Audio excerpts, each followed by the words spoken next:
Buenas tardes, seguimos con el Catecismo Mayor de San Pío X. Terminamos el artículo número 235 y hoy empezamos el artículo 236 al 301. Ya estamos por la clase 4. En nombre del Padre, y del Hijo y del Espíritu Santo. Amén. Ven Espíritu Santo, ilumina mi corazón para ver las cosas que son de Dios. Ven Espíritu Santo dentro de mi mente para conocer las cosas que son de Dios.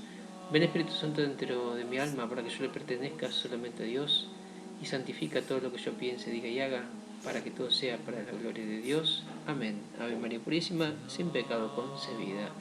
En el nombre del Padre, y del Hijo y del Espíritu Santo. Amén. ¿Qué nos enseña el 10º artículo, el perdón de los pecados? El 10º artículo del credo nos enseña que Jesucristo ha dejado a su Iglesia el poder de perdonar los pecados. ¿Puede la Iglesia perdonar toda clase de pecados? Sí, Señor. La Iglesia puede perdonar todos los pecados, por muchos y graves que sean, porque Jesucristo le ha dado plena potestad para atar y desatar. ¿Quiénes son los que en la Iglesia ejercen esa potestad de perdonar los pecados? Los que en la Iglesia ejercen la potestad de perdonar los pecados son, en primer lugar, el Papa, que es el único que posee la plenitud de esta potestad, luego los obispos, y con dependencia de los obispos, los sacerdotes. ¿Cómo perdona la Iglesia los pecados? La Iglesia perdona los pecados por los méritos de Jesucristo, confiriendo los sacramentos instituidos por Él con este fin, principalmente el bautismo y la penitencia, que son sacramentos de sanación. Capítulo 12 del 11º artículo.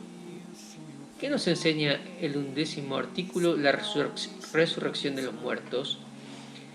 El 11º artículo nos enseña que todos los hombres resucitarán, volviendo a tomar cada alma el cuerpo que tuvo en esta vida. ¿Cómo sucederá la resurrección de los muertos? La resurrección de los muertos sucederá por la virtud de Dios omnipotente, a quien nada es imposible. ¿Cuándo acaecerá la resurrección de los muertos? Es decir, ¿cuándo será la resurrección de los muertos? La resurrección de los muertos acaecerá al fin del mundo y entonces seguirá el juicio universal. ¿Por qué ha dispuesto Dios la resurrección de los cuerpos? Dios ha dispuesto la resurrección de los cuerpos para que, habiendo el alma obrado el bien o el mal junto con el cuerpo, sea también junto con el cuerpo premiada o castigada. ¿Resucitarán todos los hombres de la misma manera? No, Señor, sino que habrá grandísima diferencia entre los cuerpos de los escogidos y los cuerpos de los condenados, porque solo los cuerpos de los escogidos tendrán, a semejanza de Jesucristo resucitado, las dotes de los cuerpos gloriosos. ¿Cuáles son las dotes que adornarán los cuerpos de los escogidos? Los dotes que adornarán los cuerpos gloriosos de los escogidos son, primero, la impasibilidad, por la que no podrán ya estar sujetos a males y dolores de ningún género, ni a la necesidad de comer, descansar o de otra cosa. Segunda, la claridad, con la que brillarán como el sol y como otras tantas estrellas. Tercera, la agilidad, con que podrán trasladarse en un momento y sin fatiga de un lugar a otro y de la tierra al cielo. Cuarta, la sutileza, con que sin obstáculo alguno podrán penetrar cualquier cuerpo, como lo hizo Jesucristo resucitado. ¿Cómo serán los cuerpos de los condenados? Los cuerpos de los condenados estarán privados de los dotes de los cuerpos gloriosos y llevarán la horrible marca de su eterna condenación. Capítulo 13 del 12º artículo, que nos enseña el último artículo y la vida eterna. El último artículo del credo nos enseña que después de la vida presente hay otra, o eternamente bienaventurada para los escogidos en el cielo, o eternamente infeliz para los condenados al infierno. ¿Podemos comprender la bienaventuranza del cielo? No, Señor. No podemos comprender la bienaventuranza de la gloria porque sobrepuja nuestro limitado entendimiento y porque los bienes del cielo no pueden compararse con los bienes de este mundo. ¿En qué consiste la bienaventuranza de los escogidos? La bienaventuranza de los escogidos consiste en ver, amar y poseer por siempre a Dios, fuente de todo bien. ¿En qué consiste la infelicidad de los condenados? La infelicidad de los condenados consiste en ser privados por siempre de la vista de Dios y castigados con eternos tormentos en el infierno. ¿Son únicamente para las almas los bienes del cielo y los males del infierno? Los bienes del cielo y los males del infierno son ahora únicamente para las almas, porque solamente las almas están ahora en el cielo o en el infierno, pero después de la resurrección los hombres serán o felices o atormentados para siempre en alma y cuerpo. ¿Serán iguales para los bienaventurados los bienes del cielo y para los condenados los males del infierno? Los bienes del cielo para los bienaventurados y los males del infierno para los condenados serán iguales en la sustancia y en la duración eterna, mas en la medida o en los grados será mayor o menor según los méritos o deméritos de cada cual. ¿Qué quiere decir la palabra amén al final de credo? La palabra amén al final de las oraciones significa así sea. El fin del credo significa así es, que vale tanto como decir creo que es la pura verdad cuanto en estos 12 artículos se contiene, y estoy más cierto de ello que si lo viese con mis propios ojos. Amén, amén. Empezamos ahora con la parte segunda de este catecismo que se llama de la oración. Capítulo 1 de la oración en general. ¿De qué se trata en la segunda parte de la doctrina cristiana? En la segunda parte de la doctrina cristiana se trata de la oración en general y del Padre Nuestro en particular. ¿Qué es la oración? Oración es una elevación de la mente a Dios para adorarle, darle gracias y pedirle lo que necesitamos. ¿De cuántas maneras es la oración? La oración es de 2 maneras, mental y vocal. Oración mental es la que se hace con solo la mente. Oración vocal es la que se hace con las palabras, acompañadas de la atención de la mente y de la devoción del corazón. Hay otras maneras de oración. Hay otra manera de oración, a saber, privada y pública. ¿Qué es la oración privada? La oración privada es la que uno hace en particular para sí o para otros. ¿Qué es la oración pública? La oración pública es la que se hace por los sagrados ministros a nombre de la Iglesia y por la salvación del pueblo fiel. Puede llamarse a sí mismo oración pública la oración hecha en común y públicamente por los fieles, como en las procesiones, en las romerías o en la iglesia. ¿En qué se funda la esperanza de recabar de Dios por medio de la oración los auxilios y gracias que necesitamos? La esperanza de recabar de Dios por medio de la oración las gracias que necesitamos se funda en la promesa de Dios omnipotente, misericordioso y fidelísimo, y en los merecimientos de Jesucristo. ¿En qué nombre hemos de pedir las gracias que necesitamos? Hemos de pedir en nombre de Jesucristo, como Él mismo nos lo ha enseñado y como lo practica la Iglesia, terminando todas las oraciones con estas palabras: Per Dominum nostrum Iesum Christum, esto es, por nuestro Señor Jesucristo. ¿Por qué hemos de pedir a Dios las gracias en nombre de Jesucristo? Hemos de pedir a Dios las gracias en nombre de Jesucristo porque siendo Él nuestro medianero, solo por medio de Él podemos acercarnos al trono de Dios. ¿Por qué muchas veces no son oídas nuestras oraciones, sino sí que la oración tiene tanta virtud? Muchas veces no son oídas nuestra oración porque o pedimos cosas que no convienen a nuestra salvación eterna o porque no pedimos como debemos. ¿Qué cosas debemos principalmente pedir a Dios? Debemos principalmente pedir a Dios su gloria, nuestra eterna salvación y los medios de alcanzarla. ¿No es lícito pedir también a Dios bienes temporales? Sí, Señor. Es lícito pedir bienes temporales, aunque siempre con la condición de que sean conformes a su santísima voluntad y no impidan nuestra eterna salvación. ¿A qué pedir a Dios lo que necesitamos si ya lo sabe? Aunque Dios sepa lo que necesitamos, quiere, no obstante, que se lo pidamos para reconocerle como dador de todo bien, atestiguarle nuestra humildad, sumisión y merecer sus favores. ¿Cuál es la primera y mejor disposición para ser eficaces nuestras oraciones? Para ser eficaces nuestras oraciones es estar en gracia de Dios o desear al menos ponerse en tal estado. ¿Qué otras disposiciones se requieren para bien orar? Para bien orar se requieren especialmente recogimiento, humildad, confianza, perseverancia y resignación. ¿Qué quiere decir orar con recogimiento? Quiere decir pensar que hablamos con Dios, por lo cual hemos de orar con todo respeto y devoción. evitando cuanto es posible las distracciones, esto es, todo pensamiento extraño a la oración. ¿Disminuyen las distracciones el mérito de la oración? Sí, Señor. Cuando nosotros mismos la procuramos o bien no la desechamos con diligencia. Mas si hacemos lo posible para estar recogidos en Dios, no menoscaban el mérito de nuestra oración, antes pueden acrecentarlo. ¿Qué se requiere para hacer oración con recogimiento?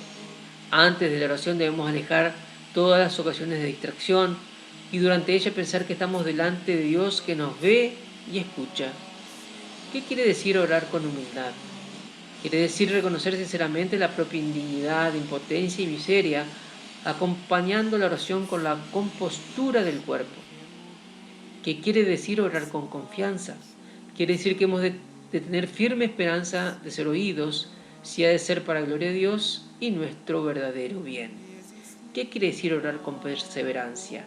Quiere decir que no hemos de cansarnos de orar, aunque Dios no nos oiga inmediatamente, sino que hemos de seguir orando con más fervor. ¿Qué quiere decir orar con resignación?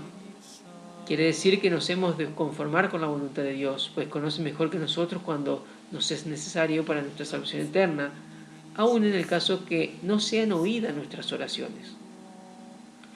¿Oye Dios siempre las oraciones bien hechas? Sí, Señor. Siempre oye Dios las oraciones bien hechas, pero siempre en el modo que Él sabe que es provechoso para nuestra eterna salvación y no siempre según nuestra voluntad. ¿Qué efecto produce en nosotros la oración? La oración nos hace reconocer nuestra dependencia de Dios, Supremo Señor, en todas las cosas, nos hace pensar en las cosas celestiales, nos hace adelantar en la virtud, nos alcanza de Dios su misericordia, nos fortalece contra las tentaciones, nos conforta en las tribulaciones, nos socorre en nuestras necesidades y nos impetra la gracia de la perseverancia final. ¿En qué ocasión especialmente hemos de orar? Hemos de orar especialmente en los peligros, en las tentaciones, en el trance de la muerte. Además, hemos de orar frecuentemente, y es bien que esto se haga a la mañana, a la tarde y al principio de las acciones más importantes del día. ¿Por quiénes hemos de orar? Hemos de orar por todos, a saber, por nosotros mismos, por nuestros padres, superiores, bienhechores, amigos y enemigos, por la conversión de los pobres pecadores, de los que están fuera de la iglesia y por las benditas almas del purgatorio. Capítulo 2 de la oración dominical. Primero de la oración dominical en general. ¿Cuál es la oración vocal más excelente? La oración vocal más excelente es la que el mismo Jesucristo nos enseñó, que es el Padre Nuestro. ¿Por qué el Padre Nuestro es la oración más excelente? El Padre Nuestro es la oración más excelente porque la compuso y enseñó el mismo Jesucristo. Encierra con claridad y en pocas palabras cuanto podemos esperar de Dios y es la regla y dechado de todas las demás oraciones. ¿No es también el Padre Nuestro la oración más eficaz? El Padre Nuestro es también la oración más eficaz porque es la más acepta a Dios, pues hacemos oración con las mismas palabras que nos dictó su Divino Hijo. ¿Por qué el Padre Nuestro se llama oración dominical? El Padre Nuestro se llama oración dominical, que quiere decir oración del Señor, precisamente porque nos la enseñó Jesucristo por su propia boca. ¿Cuántas peticiones hay en el Padre Nuestro? En el Padre Nuestro hay 7 peticiones precedidas de una introducción. Rezad el Padre Nuestro. Padre Nuestro que estás en el cielo. Primero, santificado sea tu nombre. Segundo, venga a nosotros tu reino. Tercero, hágase tu voluntad, así en la tierra como en el cielo. Cuarto, el pan nuestro de cada día danosle hoy. Quinto, perdona nuestras deudas, así como nosotros perdonamos a nuestros deudores. Sexto, y no nos dejes caer en la tentación. Séptimo, mas líbranos del mal. Amén. ¿Por qué al invocar a Dios al principio de la oración dominical le llamamos Padre Nuestro? Al principio de la oración dominical le llamamos Padre Nuestro Dios para despertar nuestra confianza en su bondad infinita, siendo nosotros sus hijos. ¿Cómo podemos decir que somos hijos de Dios? Somos hijos de Dios primero porque Él nos ha creado a su imagen y nos conserva y gobierna con su providencia. Segundo, porque con especial benevolencia nos adoptó en el bautismo como hermanos de Jesucristo y coherederos con Él de la vida eterna. ¿Por qué le llamamos a Dios Padre Nuestro y no Padre mío? Le llamamos a Dios Padre Nuestro porque todos somos sus hijos, por lo cual hemos de mirarnos y amarnos todos como hermanos y rogar unos por otros. ¿Cómo estando Dios en todo lugar decimos que estás en los cielos? Dios está en todo lugar, Pero decimos, Padre nuestro que estás en los cielos, para levantar nuestros corazones al cielo, donde Dios en la gloria se manifiesta a sus hijos. De la primera petición. ¿Qué pedimos en la primera petición? Santificado sea tu nombre. Pedimos que Dios sea conocido, amado, honrado y servido de todo el mundo y de nosotros en particular. ¿Qué entendemos cuando pedimos que Dios sea conocido, amado y servido de todo el mundo? Entendemos pedir que los infieles vengan al conocimiento del verdadero Dios, los herejes reconozcan sus errores, los cismáticos vuelvan a la unidad de la Iglesia, los pecadores se conviertan y los justos perseveren en el bien. ¿Por qué pedimos ante todo que sea santificado el nombre de Dios? Pedimos ante todo que sea santificado el nombre de Dios porque hemos de desear más la gloria de Dios que todos nuestros intereses y provechos. ¿De qué manera hemos de procurar la gloria de Dios? La debemos procurar con oraciones y buen ejemplo, y enderezando a Él todos nuestros pensamientos, afectos y acciones. Tercero, de la segunda petición. ¿Qué entendemos por reino de Dios? Por reino de Dios entendemos un triple reino espiritual. El reino de Dios en nosotros, que es la gracia, el reino de Dios en la tierra, que es la Iglesia Católica, y el reino de Dios en el cielo, que es la bienaventuranza. ¿Qué pedimos en orden a la gracia con las palabras venga a nosotros tu reino? En orden a la gracia pedimos que Dios reine en nosotros con su gracia santificante, por la cual se complace de morar en nosotros como rey en su corte, y que nos conserve unidos así con las virtudes de la fe, esperanza y caridad, por las cuales reina en nuestro entendimiento, en nuestro corazón y en nuestra voluntad. Que pedimos en orden a la Iglesia con las palabras venga a nosotros tu reino. En orden a la Iglesia pedimos que se dilate y propague por todo el mundo para la salvación de los hombres. Que pedimos en orden a la gloria con las palabras venga a nosotros tu reino. En orden a la gloria pedimos ser un día admitidos a la bienaventuranza para que hemos sido creados, donde seremos cumplidamente felices. Cuarto, de la tercera petición. Que pedimos en la tercera petición, hágase tu voluntad así en la tierra como en el cielo.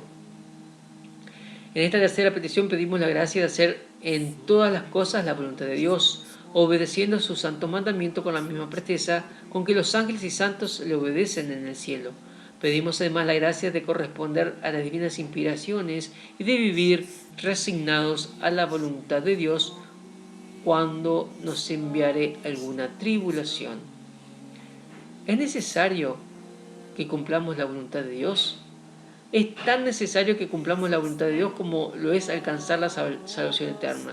Pues Jesucristo dijo que solo entrará en el reino de los cielos el que hiciere la voluntad de su Padre. ¿De qué manera podemos conocer la voluntad de Dios? Podemos conocer la voluntad de Dios especialmente por medio de la Iglesia y de nuestros superiores espirituales, puestos por Dios para guiarnos en el camino de la salvación. También podemos conocerla por las divinas inspiraciones y por las circunstancias en que el Señor nos ha colocado. Y artículo último 301, debemos reconocer siempre la voluntad de Dios en las cosas así prósperas como adversas de esta vida.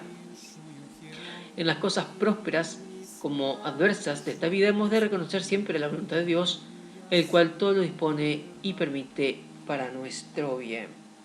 Ave María Purísima, sin pecado concebida.